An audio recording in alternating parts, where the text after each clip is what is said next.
নমস্কার বন্ধুরা, আজ আমি চলে এসেছি একটা অন্যরকম নতুন একটা রেসিপি নিয়ে। প্রত্যেকটা দিন মানে একটা আলাদা আলাদা করে রেসিপি নিয়ে আসা। আজকে আমি নিয়ে এসেছি এই যে কাবুলি ছোলা বা চানা যেটাই বলুন না কেন, কাবুলি ছোলার একটা রেসিপি। কাবুলি ছোলাটা আমি ওভারনাইট ভিজিয়ে রেখেছিলাম, তারপরে আমি 4টে সিটি দিয়ে ভালো করে সেদ্ধ করে নিয়েছি। এই যে নরম হয়ে গেছে।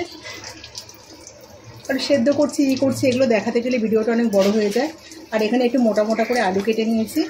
আলুটা আমি একটু লবণ মাখিয়ে নেব। আলুতে যেটুকুনি লবণ লাগবে সেটুকুনি আমি এটা ভালো করে মাখিয়ে নিলাম।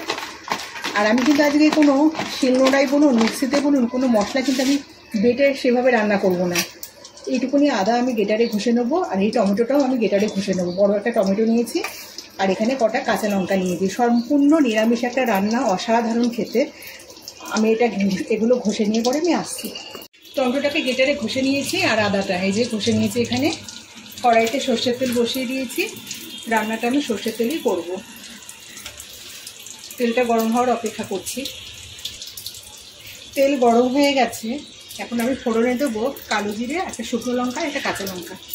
অবশ্যই কিন্তু লঙ্কাগুলোকে আমি চিড়ে নিয়েছি। কাঁচা লঙ্কাটাও চিড়ে নিয়েছি, শুকনো লঙ্কাটাও আমি ফাটিয়ে নিয়েছি।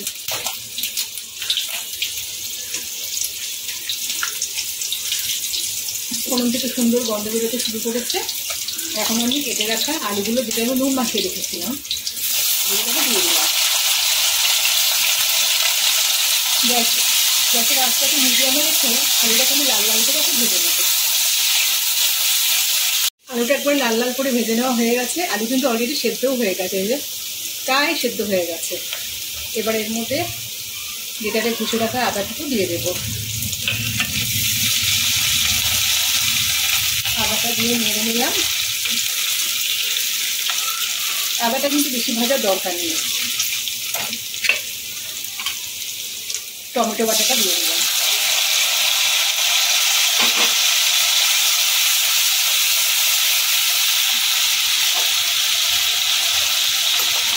এইভাবে বন্ধুরা একবার নিরামিষ চানা বানিয়ে দেখবেন। আলু চানা দেবো জিরের গুঁড়ো, একেবারে কম হচ্ছে, 1/2 চামচেরও কম দিয়েছি আমি। পরিমাণ মতো হলুদের গুঁড়ো দেবো।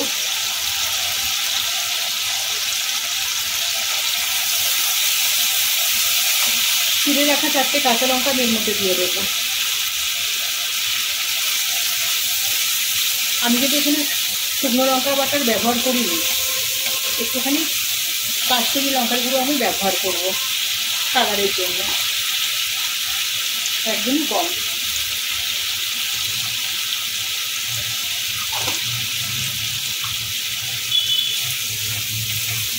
ভালো করে মশলাটাকে ভেজে নেব।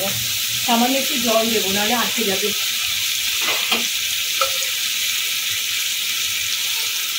যে পেটের মধ্যে আমি টমেটোটা ঘষেছি সেটার মধ্যে একটু জল নিয়ে আমি দিয়ে দিলাম।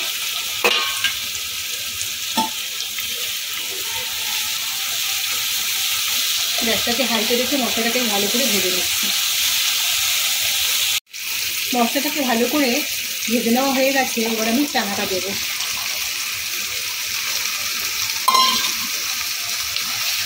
চানাটা দিয়ে মশলাটাকে ভালো করে নেড়ে চেড়ে নেব।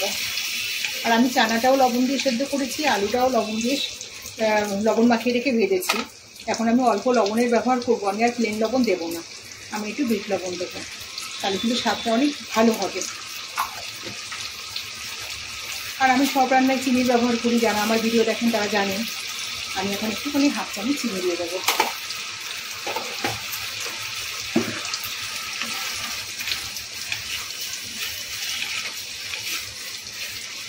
ভালো করে নেড়ে চেড়ে নিয়েছি। আমি কিন্তু এখানে কোনো জলের ব্যবহার করবো না। এই রান্নাতে কোনো জলের ব্যবহার করা হয় না। গ্যাসটাকে একদম লো করে দিয়ে আমি এটা ঢেকে দেবো। 5 মিনিট ঢেকে রাখবো। 5 মিনিট হয়ে গেছে, ঢাকাটা খুলে এবার দেখবো। রান্নাটা আমার প্রায় হয়ে এসেছে। এখন আমি 1 মুঠো ধনেপাতা কুচি এর মধ্যে দিয়ে দেবো। আমি কিন্তু এর মধ্যে কোনো গরম মশলার ব্যবহার করছি না। একদমই সিম্পল রান্না। এটা কিন্তু লুচি, পরোটা, রুটির সাথে অসাধারণ লাগে খেতে। আর আমরা চানা সবসময় পেঁয়াজ রসুন দিয়ে খেয়ে থাকি। বন্ধুরা এইভাবে একবার বানিয়ে দেখবে, দুর্দান্ত লাগে। আর আমি এখানে কোনো জলের ব্যবহারও করিনি। এটা কিন্তু একটু শুকনো হবে। ঝোল ঝোল হবে না। আমরা যেটা চানা মশলা যেটা করি বা চানা যেটা রান্না করি একটুখানি কিন্তু ওটা গ্রেভি থাকে। ধনে পাতাটা দিয়েছি, নেড়ে চেড়ে নিলাম। আমি আবারও গ্যাসটাকে কিন্তু সিম করাই আছে, 2 মিনিট এটাকে ঢেকে রাখবো।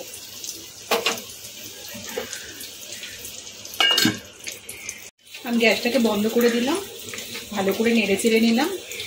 আমাদের একেবারে শুকনো শুকনো এটা রান্নাটা রেডি। নিরামিষ আলু চানা কিন্তু একেবারেই রেডি। বন্ধুরা, রেসিপিটা কেমন লাগলো অবশ্যই কমেন্টে জানিও। রেসিপিটা ভালো লেগে থাকলে একটা লাইক দিও। আর যে সমস্ত নতুন বন্ধুরা আমার চ্যানেলটাকে এখনো সাবস্ক্রাইব করোনি তারা অবশ্যই চ্যানেলটাকে সাবস্ক্রাইব করো।